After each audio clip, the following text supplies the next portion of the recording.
Jangan lupa dukung aku ya dengan cara subscribe channel ini. Halo semuanya.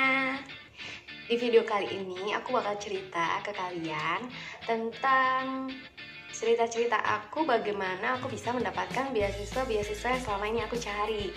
Nah, pertama-tama aku bakal cerita dulu ke kalian kenapa akhirnya aku memutuskan untuk mengambil beberapa beasiswa ini. Yang pertama, aku memang sudah dipesenin sama orang tua aku sendiri kalau misal mau melanjutkan untuk sekolah S2, aku nggak bisa mengandalkan biaya dari orang tuaku dan aku harus memang mencari beasiswa. Nah, dari situ aku akhirnya terpacu tuh untuk mencari beasiswa yang sesuai dengan kapasitasku. Dan mulai dari semester 5 waktu aku S1, nah aku S1 di IPB di jurusan manajemen sumber daya perairan, aku sudah merancang tuh bagaimana ceritanya aku harus mendapatkan beasiswa untuk S2. Awalnya sih memang aku pengen S2 di luar negeri, tapi karena satu dan lain hal akhirnya aku nggak bisa berangkat dan aku banting setir untuk menjalani kehidupan dan mengejar beasiswa yang ada di dalam negeri. Dan beasiswa yang paling aku incar yang pertama itu adalah beasiswa dari Kementerian Keuangan, yaitu beasiswa yang sangat tenar banget lah ya dan semua orang pengen, yaitu beasiswa LPDP. Nah, aku sudah merencanakan pokoknya aku harus dapat nih beasiswa LPDP apapun yang terjadi. Gitu akhirnya karena aku adalah waktu S1 ini sebagai mahasiswa penerima beasiswa bidik misi, jadi aku punya kesempatan untuk mendaftar di LPDP melalui jalur afirmasi. Nah, akhirnya aku mengupayakan itu dan aku memanfaatkan kesempatan itu. Singkat cerita, aku mendaftar di LPDP dengan menggunakan jalur yang afirmasi. Nah, untuk kita bisa lolos di jalur afirmasi ini, otomatis kita kan sangat memerlukan dan sangat harus tahu apa aja sih syaratnya. Nah, waktu itu syarat yang paling aku pegang adalah aku harus punya IPK di atas 3,5. Jadi kan kalau misalnya kita tidak mempersiapkannya dari awal, kita nggak bisa dong meraih IPK yang segitu, dan aku tahu meraih IPK yang segitu tuh nggak gampang ya, butuh perjuangan. Oke, nah terus habis itu aku juga mengupayakan lah segala cara gimana caranya aku bisa mendapatkan beasiswa yang afirmasi ini. Akhirnya aku sampai semester akhir ternyata IPK aku 3,5, alhamdulillah, walaupun lebih dikit. Waktu itu sih aku cuman niatnya gini, aku nggak apa-apa kok dapet IPK 3,5, lebih satu aja, yang penting di atas 3,5 gitu. Karena memang syarat yang diminta oleh LPDP itu mutlak ya teman-teman, jadi nggak bisa kalau nggak kita penuhi. Terus habis itu aku juga menyiapkan dalam diri aku, kalau LPDP itu kan dia butuh juga pengalaman-pengalaman di luar. Akhirnya sisa dari IPK aku yang kesekian itu, karena aku cuma butuh 3,5 nih, lebih satu aja nggak apa-apa. Akhirnya sisanya aku pakai untuk mengembangkan kapasitas diri. Entah itu untuk join di organisasi, entah itu untuk berkarya atau gimana. Yang penting aku bisa mengupgrade dan memantaskan diriku untuk memenuhi syarat-syarat LPDP. Waktu itu ada salah satu semacam, bukan trainer sih, beliau ini memberikan motivasi kepada kita. Beliau bilang kalau sebenarnya syarat-syarat LPDP itu bisa dipenuhi dengan kita mempersiapkannya, dan itu tuh nggak bisa dipersiapkan dalam waktu yang singkat. Nah, di sini aku berpesan sama teman-teman, kalau memang kalian mau mencari beasiswa buat di dalam negeri ataupun di luar negeri, kalian harus benar-benar mempersiapkannya dan jangan sekali-kali dadakan, karena dadakan itu nggak baik banget. Dan aku tidak merekomendasikan banget untuk menyiapkan beasiswa itu dalam jangka waktu yang singkat, karena kalau buat aku sendiri tuh nggak mungkin. Apalagi kalau misalnya kita ditargetkan dalam IPK yang tertentu atau skor TOEFL yang tertentu, kan itu butuh persiapan gitu. Aku bakal lanjutin. Oh iya, jadi aku tuh waktu waktu S1 aku daftar beberapa beasiswa teman-teman untuk aku melanjutkan ke S2. Jadi waktu itu aku mengupayakan segala sesuatu beasiswa yang buka dan aku daftar seperti itu karena memang benar-benar aku harus mendapatkan beasiswa kalau mau S2. Dan ketika saat itu memang aku belum ada keinginan untuk bekerja dan memang cita-cita aku itu harus ditempuh dengan aku harus S2. Nah, selanjutnya akhirnya aku mendaftar apapun beasiswa yang buka. Nah, waktu itu beasiswa yang buka emang yang nginceran aku yang setiap tahun buka yaitu LPDP. Terus kemudian aku juga dapat info dari teman aku kalau ada beasiswa dari Universitas Pertahanan.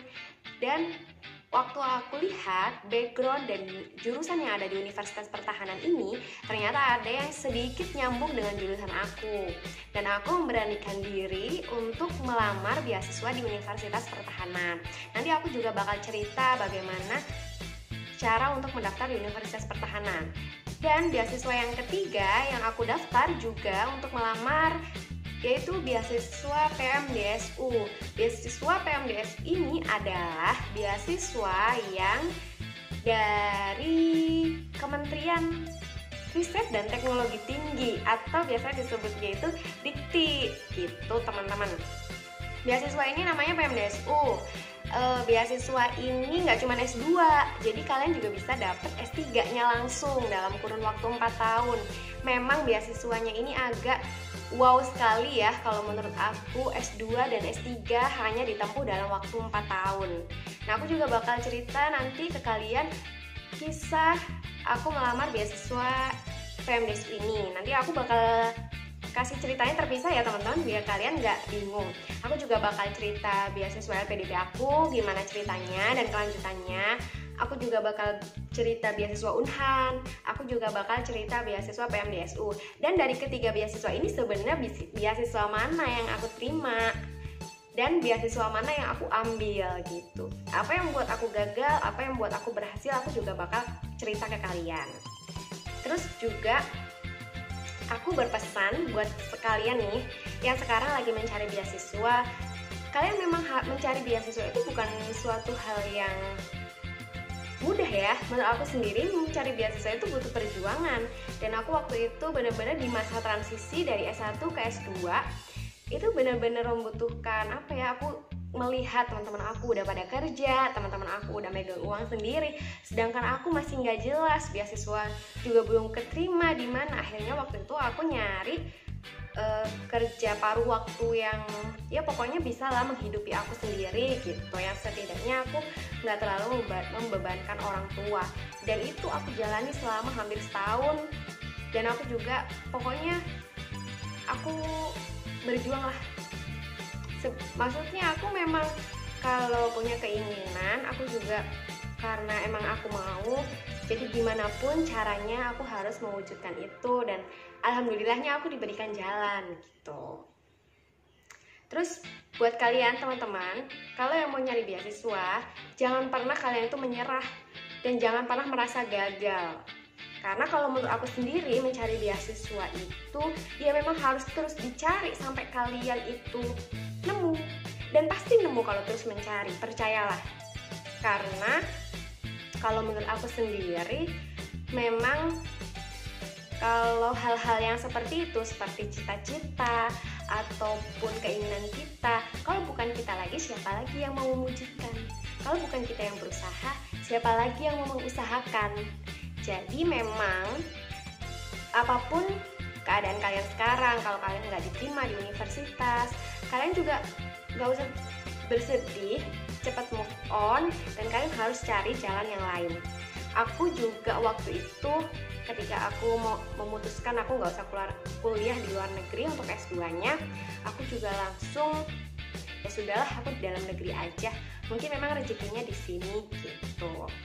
Dan menurutku kalau kalian mau melamar beasiswa, kalian harus kuasai beasiswa itu maunya apa, beasiswa itu tujuannya apa, biar kalian setidaknya 70% dari informasi beasiswa dan universitas, maaf ya teman-teman, suaranya ada suara ini. Pokoknya 70% dari informasi beasiswanya, 70% informasi universitasnya. Kalian harus kuasai dulu. Misal kalian nih mau daftar di luar negeri, kalian harus tahu di mana kota nanti kalian tinggal, gimana nanti bahasa apa yang kalian inginkan, bahasa yang mau kalian gunakan untuk bicara sehari-hari. Pokoknya kalian harus menguasai 70% aja deh. 30%-nya tuh nanti tinggal jalan.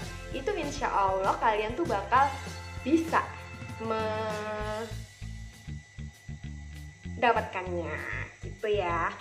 Setidaknya kalau kalian bingung, kalian bisa baca blog orang, kalian bisa melihat cerita orang seperti di vlog-vlog gitu, yang menurutku itu sangat membantu sekali ya. Mereka bisa share pengalamannya, dan menurutku pengalaman-pengalaman mereka juga bisa kalian petik sebenarnya apa yang bisa membuat mereka seberhasil itu dan apa yang bisa membuat mereka gagal. Jadi pesan aku, kumpulkan sebanyak-banyaknya informasi yang mau kalian daftar itu, beasiswanya dan universitasnya, cara daftarnya. Jangan mencari satu beasiswa teman-teman, jangan mengejar cuma satu. Kalau bisa kalian buka banyak pintu, bukalah banyak pintu dan usahakan semuanya. Nanti pasti kalian dikasih pilihan yang terbaik. Itu versi aku ya, dan itu menurut pengalaman aku pribadi. Oke teman-teman, sekian dulu ya cerita aku kali ini. Di cerita-cerita selanjutnya aku bakal share ke kalian tentang beasiswa yang udah aku terima, yaitu LPDP, Unhan, dan PMDSU. Kalian stay tune aja di channel aku. Dan untuk kali ini aku terima kasih sudah menonton di channel ini. Bye-bye.